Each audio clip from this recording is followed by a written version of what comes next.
Welcome to this special Raisina Dialogue Ideas Pod Panel on critical technologies and their impact on national security. We have two great panellists here today with us to take us through a new project that the Australian Strategic Policy Institute has just launched this week, called the Critical Tech Tracker, a world's first data analysis of the country's dominating critical tech research.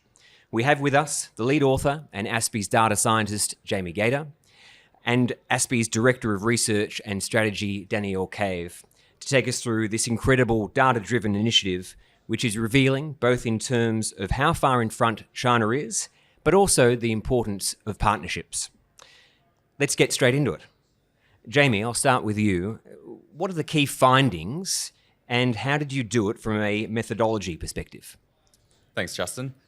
I'll answer those questions in reverse order if that's okay. Sure. I'll love talking about the method because that's the foundation of this project. And what we did is we started with a list of critical and emerging technologies. We based our work on this list produced by the Australian Government's Department of Prime Minister and Cabinet. And next we sought to identify the research papers that were addressing each of those critical technologies. So we developed bespoke database searches to identify the set of research papers that was in each of those fields. And then we had to work out a way to distinguish between quantity of papers and quality of papers.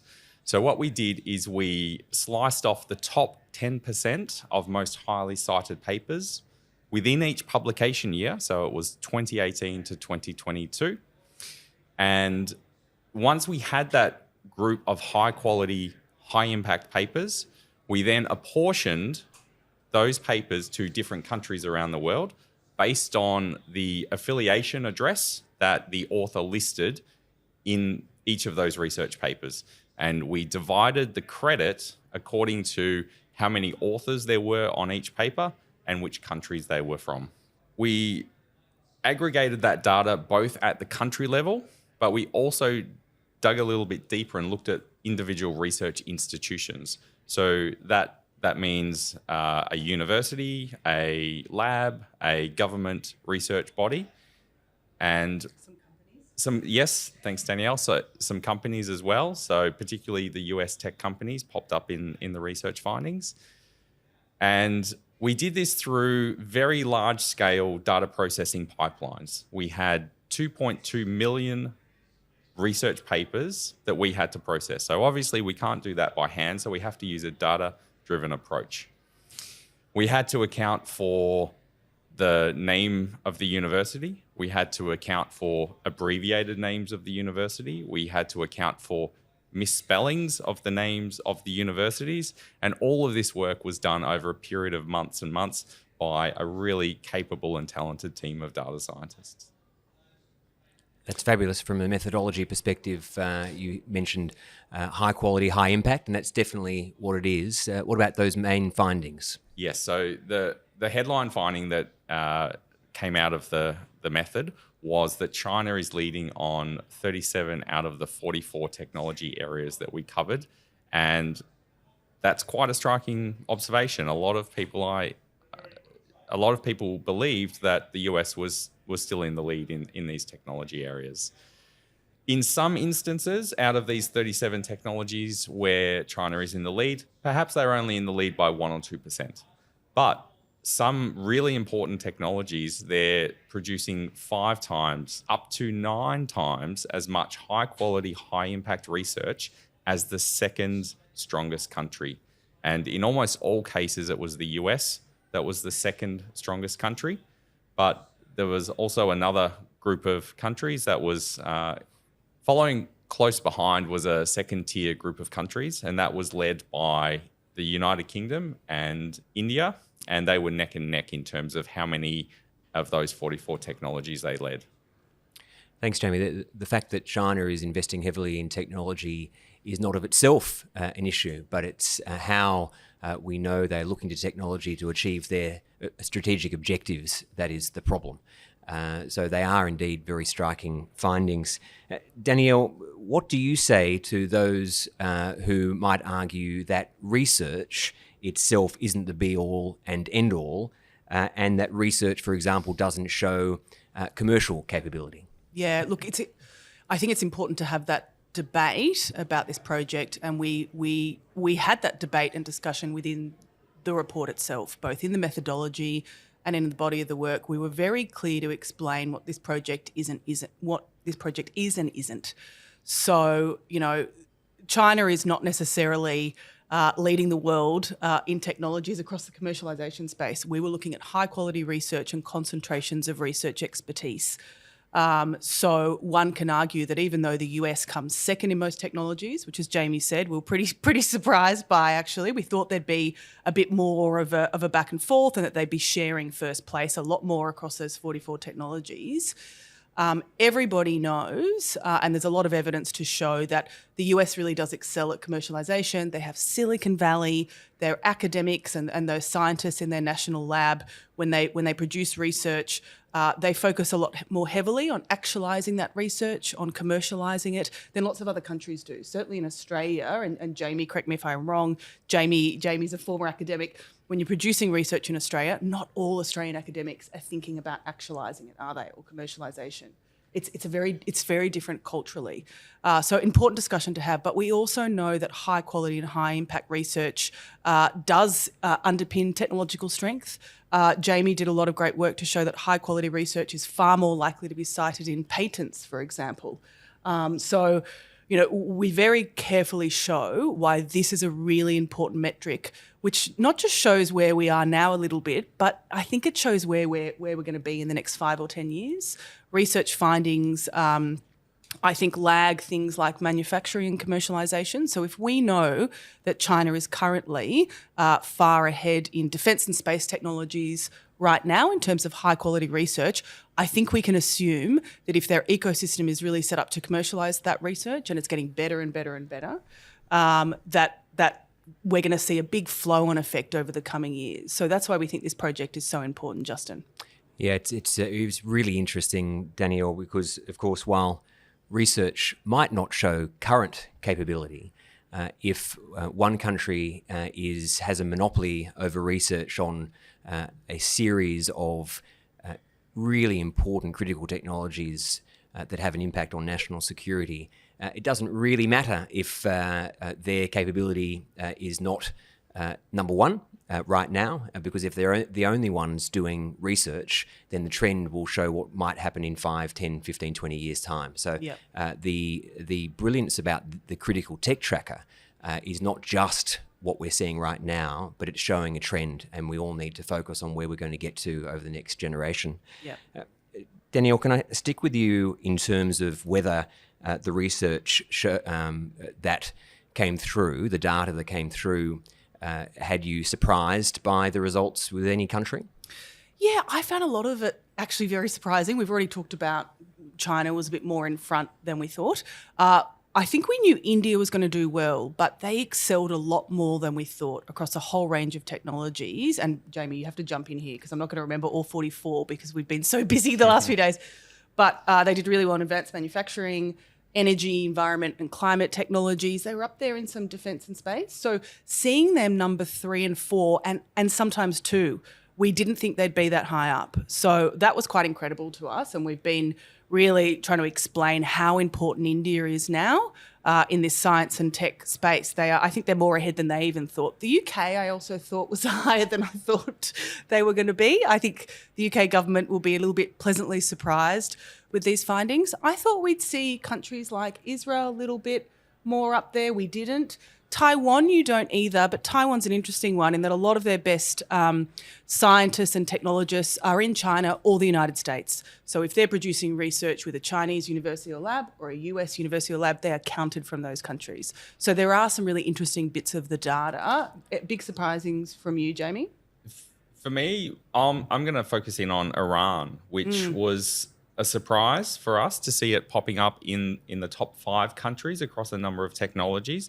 In particular, it was nanoscale materials, advanced coatings, smart materials, advanced composite materials, and advanced aircraft engines, including hypersonic. So there's really a bit of a defense flavor in Yeah. those particular technologies. And I would argue that reflects priorities and funding of the Iranian government. And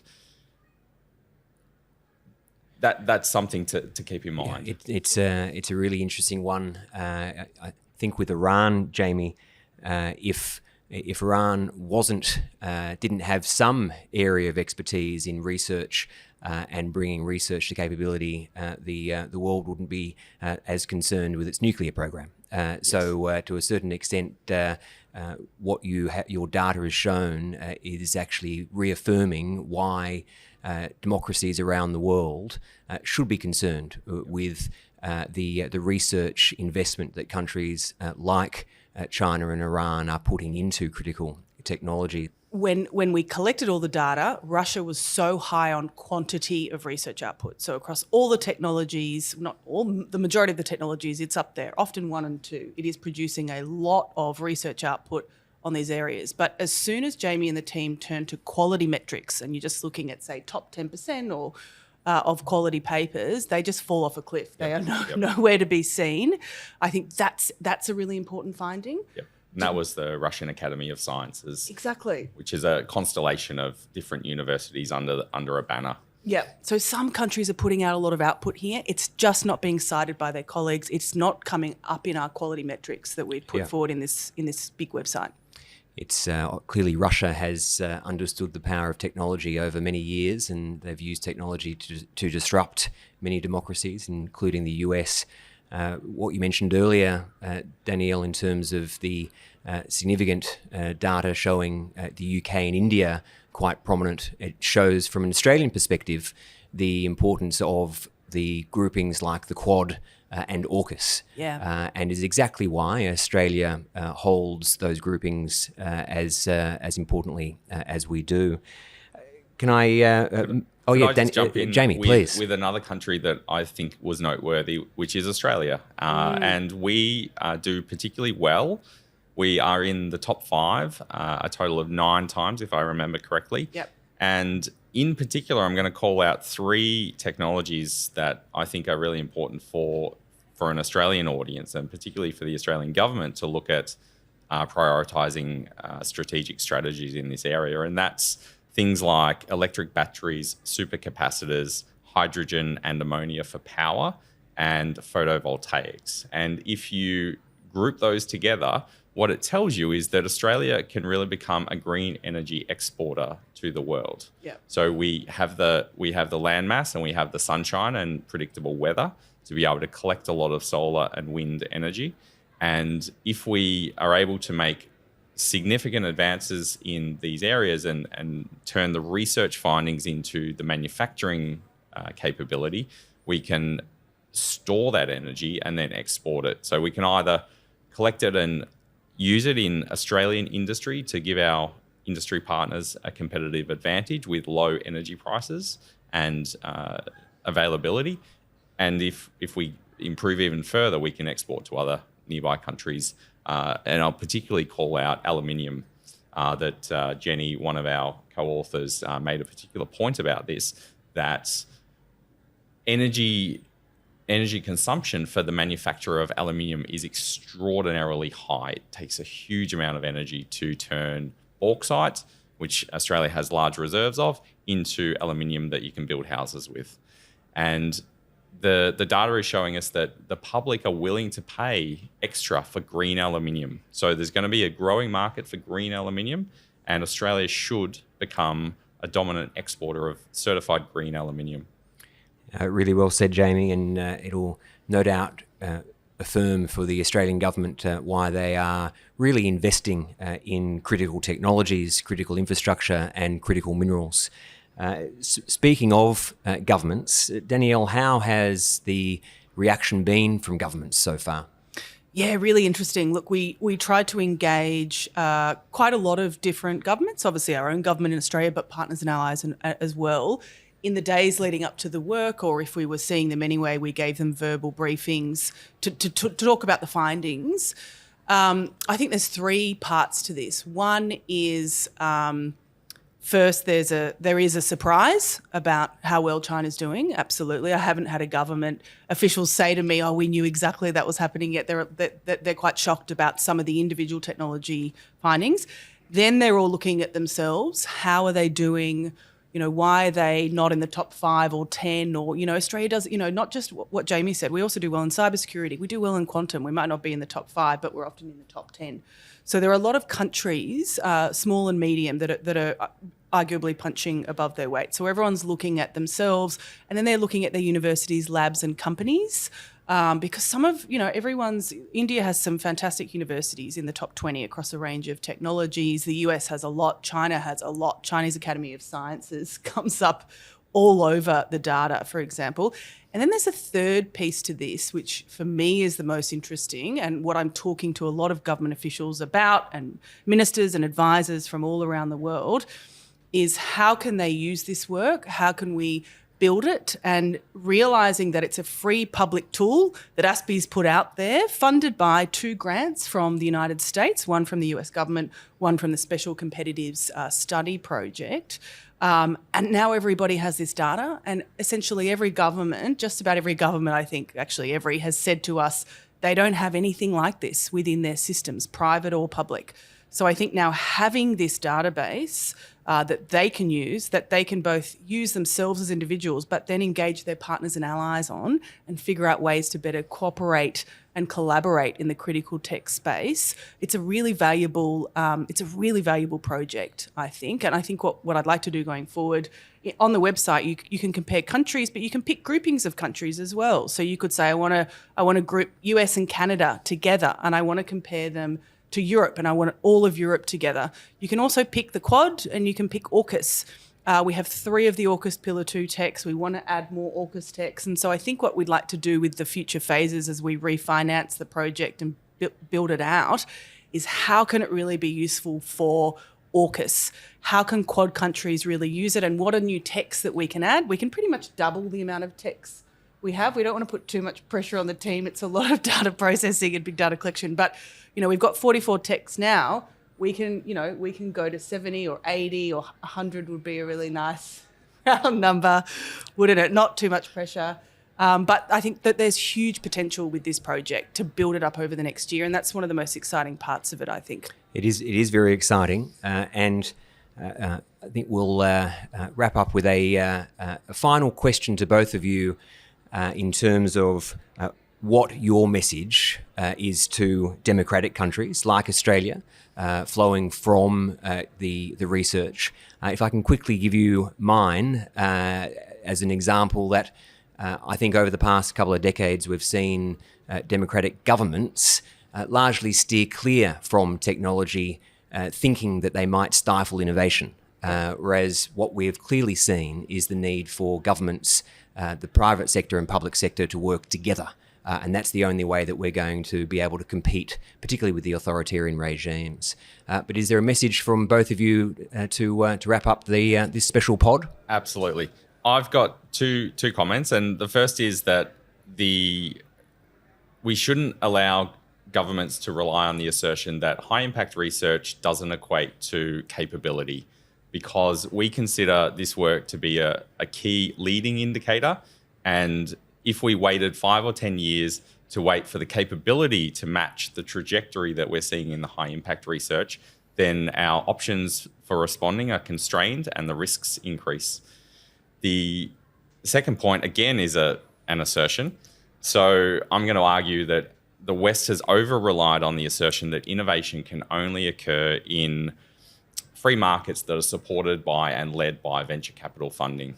Yeah. What we've seen from China clearly is that there is the capability to have a centrally led strategy, and that strategy can deliver success in high impact research. And we would be extremely foolish to think that they're not now going to look to leverage that lead in research to develop capability. Yeah, those are excellent points, Jamie. I'll throw in another one or two. For me, this project, what it really showed me was the importance of the Indo-Pacific. I really think the Indo-Pacific is the centre of the strategic competition. It is the centre of technological innovation. We saw that in the findings when you look at the top 5 countries again and again and again. So governments around the world, whether it's those within the region or those within Europe and other places, need to focus on the Indo-Pacific. This is where the competition is. This is where the tensions are playing out, and this is where the strategic issues, I think, are most pronounced. So that, to me, was really clear in the findings. Another thing for me was, because China is so far ahead in the high impact or high quality research space, it is not going to be possible for any one individual country to catch them. That's really clear in the data as well. So what democracies need to do is they need to sit down and take stock, I think, of their collective strengths, and they need to work together. And that brings us back to things like AUKUS, Quad, democratic groupings. They need to come together, and they need to be far more forward-leaning. I think we had, I want to say, 23 policy recommendations in the report. And that's quite a lot for a policy report, but it was really important. We had a lot for government funding of R&D and innovation, for research institutions. We had recommendations, and we made the recommendations for partners and allies. It certainly wasn't just for Australia or just for India. We called it partners and allies. We had recommendations for intelligence communities, who I think many of which need to really step up in this space. So I'd really encourage people to mess around with the website. Just Google Critical Tech Tracker. It's coming up number 1, which is really convenient already. And have a read of the report. There's a lot of recommendations there. And I think, the next 12 to 24 months is absolutely crucial in this space. Danielle, a great way to finish, particularly with your phrase that we need to focus. I think the research clearly shows that. Danielle Cave, Jamie Gaida, I'm extremely proud of this work that you have done over a long period of time. I do as well hope that many people use the free tool to see what we need to do to continue to have a comparative advantage on critical technologies. I thank you both for spending a bit of time with me at this Raisina Dialogue Ideas Pod panel. Thanks very much. Thanks, Justin. Thank you. Thank you, ORF. Thank you.